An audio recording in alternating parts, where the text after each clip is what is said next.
Assalamualaikum warahmatullahi wabarakatuh.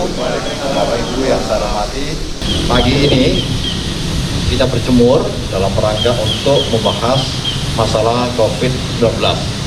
Hadir para narasumber. Ya.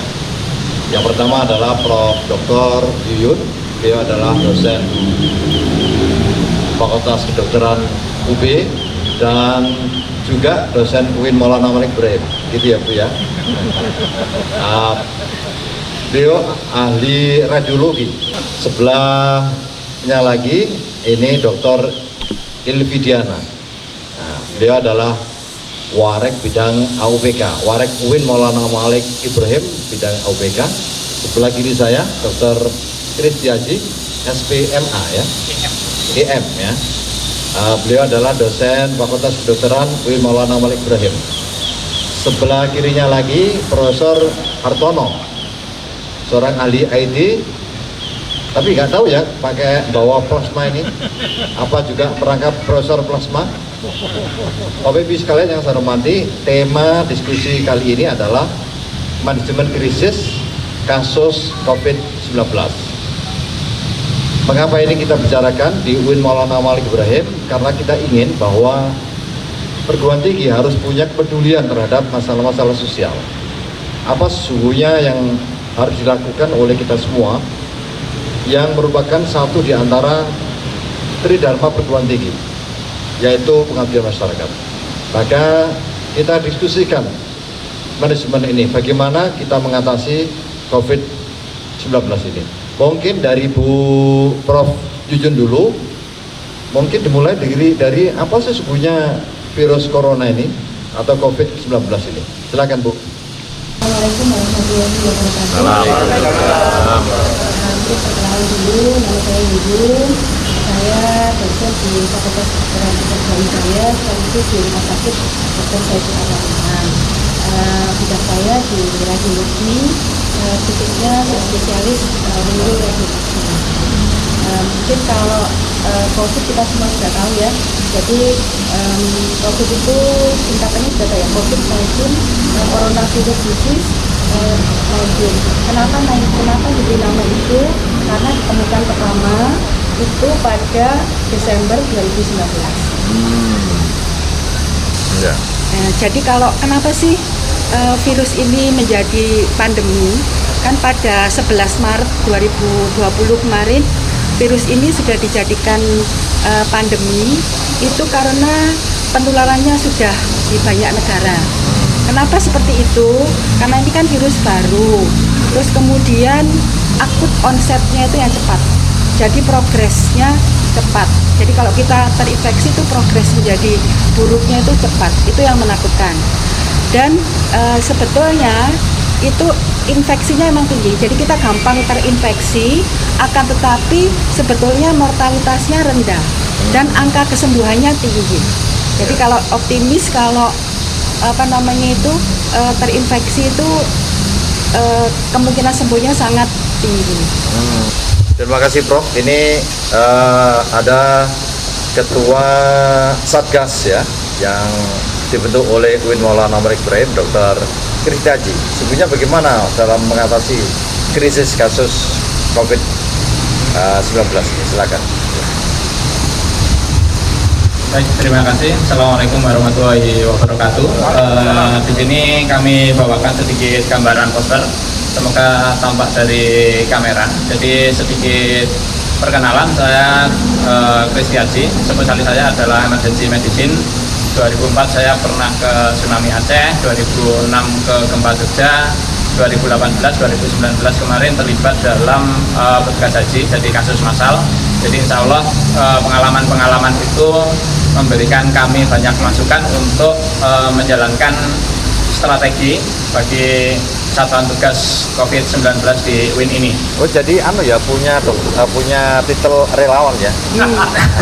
Kalau emergensi seperti itu gitu harus ya. emergency Begitu masuk fakultas kedokteran ya sudah jadi relawan. Iya, otomatis. Negara dan dunia, Prof. Ya.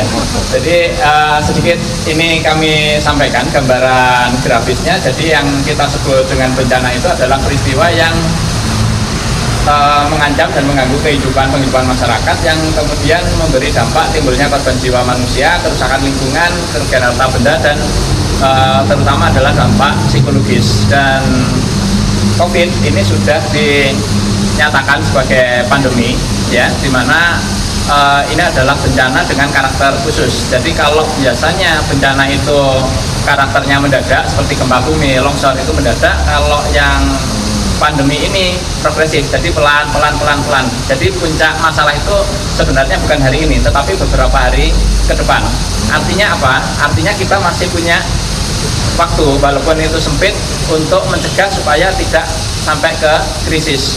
Nah, untuk memahami itu kita perlu belajar tentang siklus manajemen bencana ini, bahwa ini yang merah ini adalah puncak krisis. Ya, secara individu memang sudah ada yang sakit, tetapi kebanyakan dari masyarakat kita itu sekarang masih ada di hijau sama di kuning ini. Hijau ini apa yang bisa kita lakukan? Ini kita sebut dengan pra-krisis. Ini adalah krisis, ini adalah pasca krisis. Nah, harapannya dengan mengoptimalkan upaya pra-krisis, kita tidak jatuh dalam kondisi krisis. Dan ini butuh kesadaran bersama, bukan hanya dari pemerintah, tetapi juga dari masyarakat. Artinya tidak ada satupun elemen yang akan bisa berjalan sendiri-sendiri. Jadi saran singkat, kalau mau mencari pihak siapa yang salah, itu kalau bisa nanti sesudah krisis saja. Sekarang yang kita butuhkan adalah bareng-bareng, bahu-membahu, menyumbangkan apa yang kita punya, yang terbaik kita punya untuk sama-sama menghadapi krisis. Jadi mungkin kalau cerita-cerita perang dahulu itu sudah biasa perang saudara. Ya. Mungkin di Islam sendiri pun Madinah juga biasa perang saudara. Ya. Tapi begitu ada lawan dari luar, yang kita semua harus bersatu. Ya, artinya nanti sesudah krisis kita mau berlatih berkelahi lagi juga jangan begitu, Prof. Jangan gitu, Pak Dokter ya. Mas saya ini berlatih sekarang konsentrasi ya. Konsentrasi untuk menghadapi wabah ini ya. Artinya maksud saya adalah semua harus berprasangka baik, bahwa kita yang butuh, kita sekarang adalah kerendahan hati untuk bersama-sama. Nah, ini sedikit konsep. Jadi apa sih, kapan terjadi bencana atau pandemi? Ini ada 3 faktor sebenarnya. Satu, ancaman, dalam hal ini adalah virusnya itu sendiri. Yang kedua adalah kerentanan masyarakat, kerentanan dari pasiennya. Yang ketiga adalah berkurangnya fasilitas. Nah, apakah kita kemudian harus menghilangkan 3 ini? Tidak. Ya, kita hanya perlu menghilangkan satu faktor aja. Ya, entah itu meningkatkan daya tahan tubuh ataupun meningkatkan fasilitas. Ya, karena untuk virus ini kita tidak tampak ini musuhnya. Jadi sementara kita abaikan. Ya, kita masih punya 2 titik ini yang bisa kita optimalkan. Nah, ini pun kemudian upayanya apa? Ya, secara sederhana upayanya sebenarnya cuma 2. Sebisa mungkin menghindari ancaman. Dalam hal ini kita terjemahkan sebagai social distancing atau physical distancing. Sebisa mungkin kalau ada musuh menjauh aja lah. Karena kalau sudah masuk dalam situasi perang, ya kesempatan kita jadi 50-50, 50-50. Artinya korban di kedua belah pihak, dalam hal ini dua belah pihak yang berperang adalah manusia dan virus. Itu yang kemungkinan matinya atau kemungkinan hidupnya tinggal 50-50. Ya, virus mati sih tidak apa-apa, tapi manusia jadi masalah kan, seperti itu. Jadi sangat tidak bijak kalau kita kemudian justru mendeklarasikan perang melawan virus. Kalau saya terus terang tidak berani, Prof. Oh, gitu. Saya memilih menjauh gitu loh. Ya, kalaupun nanti ketemu virusnya ya saya sapa dengan ini, Prof. Jadi dokter pun nggak berani ya? Berani dia. Sangat nggak berani, Prof. Ya, apalagi yang tidak dokter. Ya, gitu ya. Untung di UIN saya diajari ini, Prof. Yang kata terakhir ini cintai, Prof. Oh. Jadi kalau ketemu virus ya kita sapa aja lah sebagai kekasih. Terus nanti kita lobby untuk ya kira-kira kalau mau infeksi ya infeksi aja, tapi jangan parah-parah lah. Oh, karena kita masih qualify itu kan punya tugas yang lain gitu, Prof. Jadi virusnya diajak kerjasama. Kurang lebih seperti itu, Prof. Ya. Jadi di sini pun kami mencoba menerjemahkan dengan orang et labora ya, ini jadi berdoa dan berusaha ikhtiar. Ini kami terjemahkan dalam bentuk grafis. Di sini ada 6 tahap. Sebisa mungkin tahap 1 ini kita optimalkan. Kalau tahap 1 ini jebol pertahanannya, kita masih punya tahap 2 mitigasi. Kalau masih jebol, kita punya tahap 3, punya tahap 4, tahap 5, tahap 6. Artinya jangan kemudian kita langsung masuk ke tahap 3 atau rakaat ketiga, sedangkan rakaat 1 belum selesai. Seperti itu.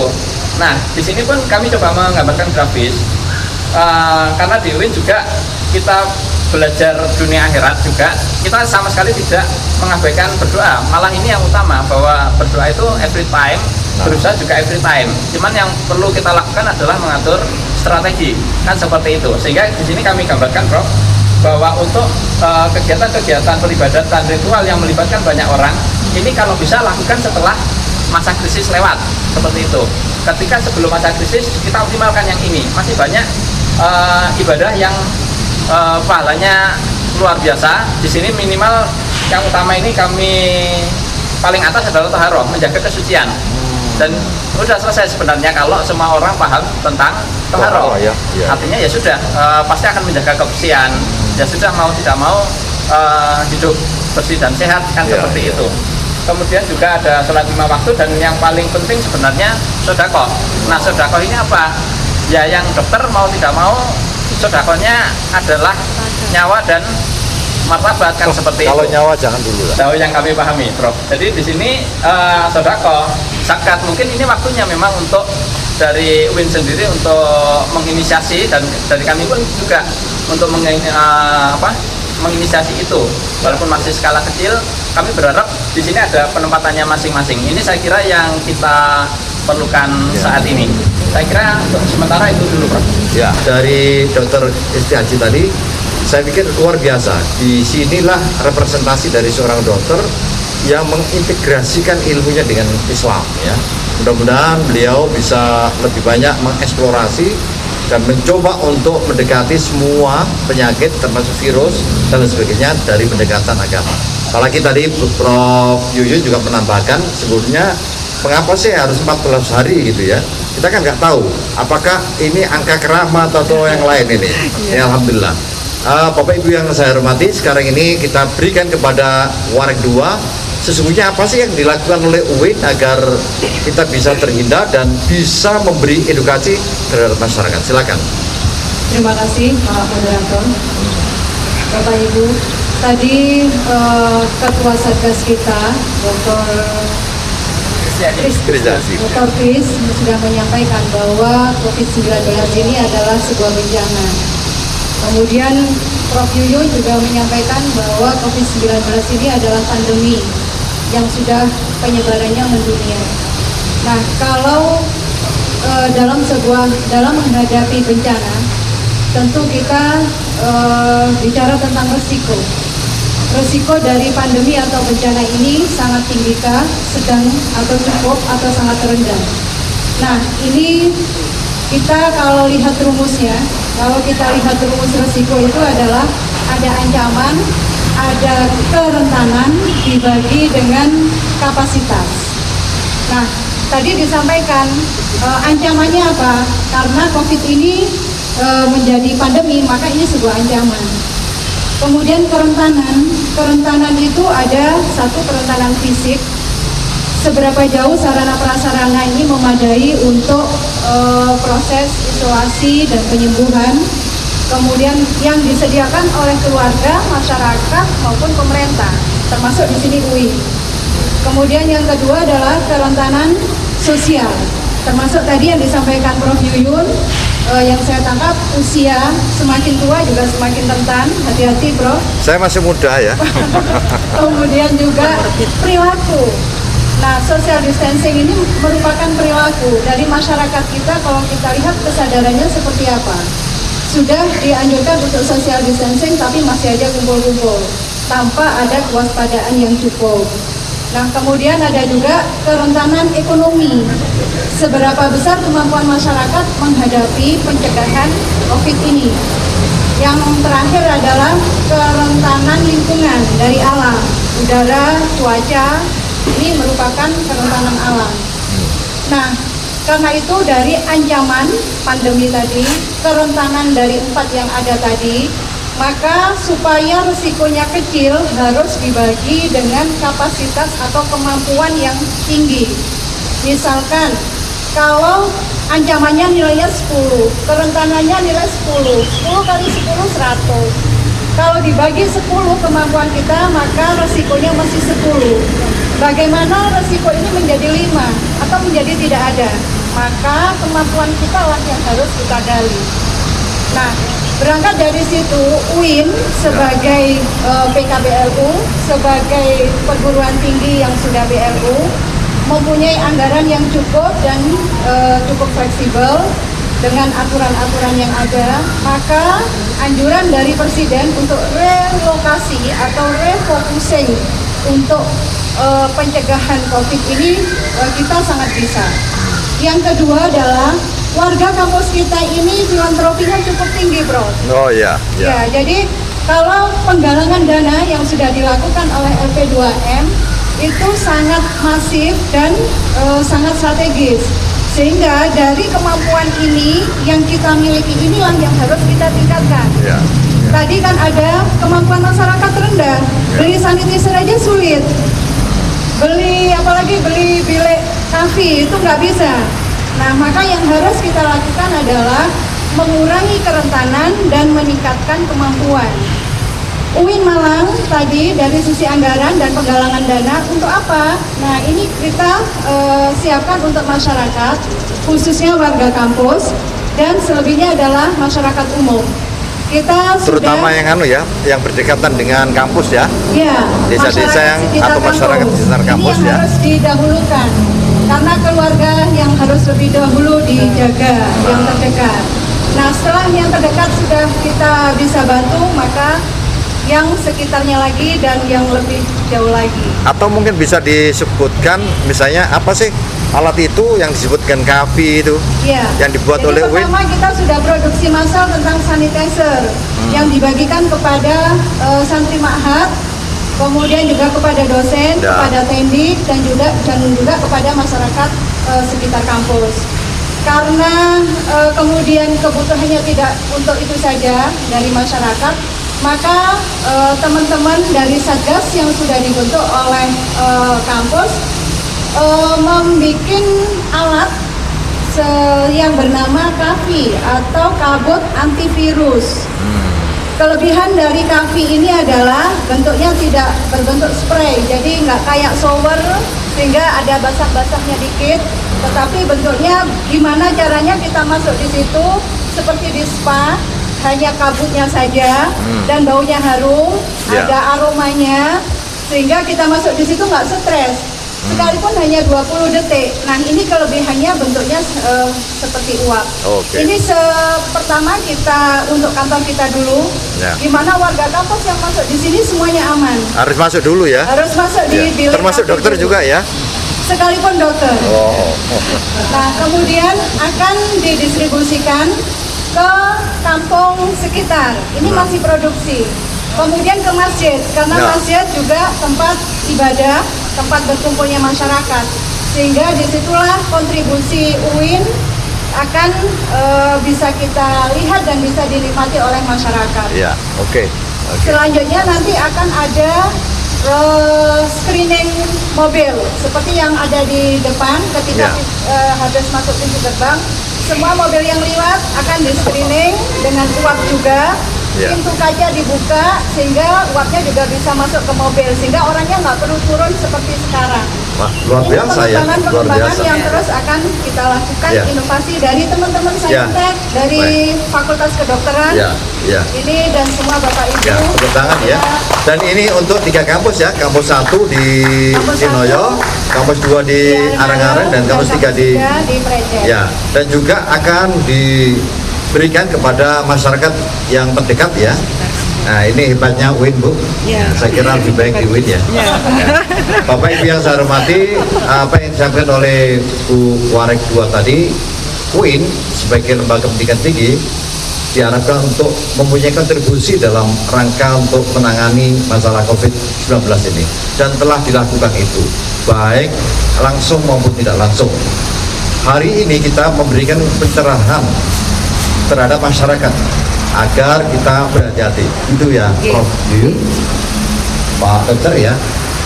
Nah, kita ikuti ini dari pengamat sosial. Beliau adalah Profesor Artono yang akan bicara terkait dengan sebenarnya apa sih dampak dari COVID-19 itu. Silakan.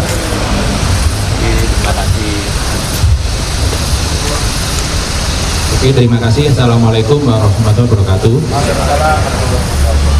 Memang kalau dibicarakan COVID-19 ini menjadi pandemi, Pak Rektor ya.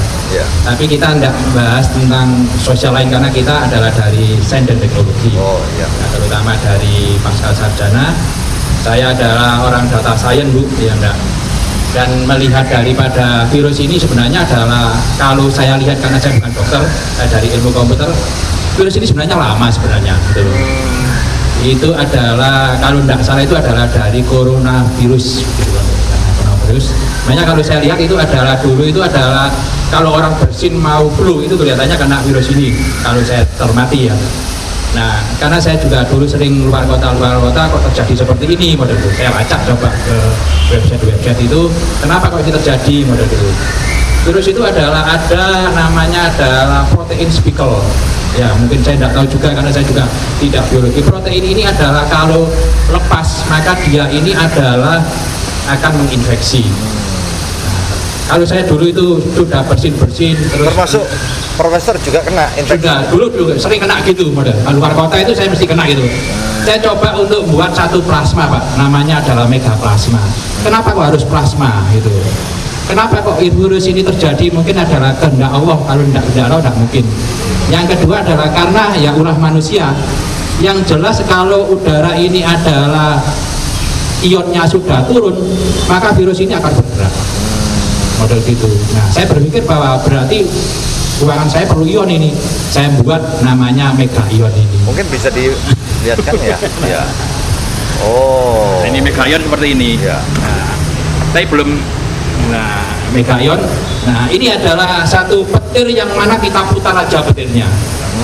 Nah, dengan putaran petir ini maka ada terjadi ionisasi yang keluar daripada produk ini. Ion ini ada ion positif, ion negatif, tergantung daripada kita itu mau membuat ion banyak itu apa, yang positif atau negatif. Ya, nah. Kalau udara kotor itu adalah masuk ke sini maka kena plasma, maka udara bersih akan keluar. Virus ini adalah keluar karena udara kita yang memang sudah kotor. Virus ini adalah kecil, sangat terasa kalau udara ini adalah sudah kotor atau tidak. Lain kalau manusia udara kotor dan tidak tahu, masuk mobil sudah bersih karena sudah pakai AC, sudah pakai filter dan lainnya. Tapi kalau makhluk kecil ini adalah tidak bisa model gitu. Dia sangat sensitif. Terjadi bahwa kalau di udara yang sudah bersih maka virus ini tidak akan berkembang. Di kerumunan manusia yang banyak maka virus ini akan berkembang banyak. Rapidnya akan cepat besar. Kenapa kok seperti ini? Nah, spike yang ada pada virus tersebut kalau kena ion positif sama negatif maka dia itu akan cepat menarik, Pak, atau adalah seperti magnet itu. Nah, spike yang sudah kena ion positif sama negatif maka dia akan pecah, hilang. Menjadi yang namanya itu adalah hidroksid. Kalau dia sudah hidroksid berarti virus ini adalah sudah tidak bisa menginfeksi atau dia sudah tidak berbentuk virus lagi. Dengan adanya tidak bervirus lagi maka dia adalah menginfeksi manusia juga cukup sulit. Gitu. Ini saya pakai ini sudah 3 tahun, Pak Rektor. Ini berarti sebetulnya bukan dalam rangka untuk COVID-19 ya? Bukan rangka, tapi bisa digunakan untuk itu ya? Ini kelihatannya bisa untuk digunakan, tapi secara klinis kita belum pernah. Kita hanya coba untuk diri sendiri. Dan saya tidak pernah untuk promosi siapa-siapa, tidak pernah. Saya promosi pada teman-teman ini, saya buat seperti ini, saya coba komunikasikan. Ya, oke. Terima kasih. Saya kira seperti itu, ya, Pak Rektor. Terima kasih. Wassalamualaikum warahmatullahi wabarakatuh. Perhatikan, Pak. Ya. Ya, meskipun profesor bidang TI tetapi juga punya kepedulian terhadap hal-hal yang membahayakan manusia ya. Tapi tentu diperlukan untuk eksperimen ya, agar semuanya ini bisa dipertanggungjawabkan. Bapak Ibu sekalian yang saya hormati, kita bisa simpulkan bahwa sungguhnya kita harus ikhtiar. semua kita lakukan dan kita pasrah kepada Allah SWT. Mudah-mudahan dokter dan kita semua masih hidup sampai ajal hilang. Insya Allah semua masyarakat kita kalau bisa menjaga akan terjamin, akan sehat, dan kita wajib sebagai warga perguruan tinggi untuk mendedikasikan terhadap masyarakat agar pandemi ini tidak berlanjut. Saya yakin 100% tidak lama akan hengkang dari bumi Indonesia dan hengkang dari negara ini. Saya kira assalamualaikum warahmatullahi wabarakatuh.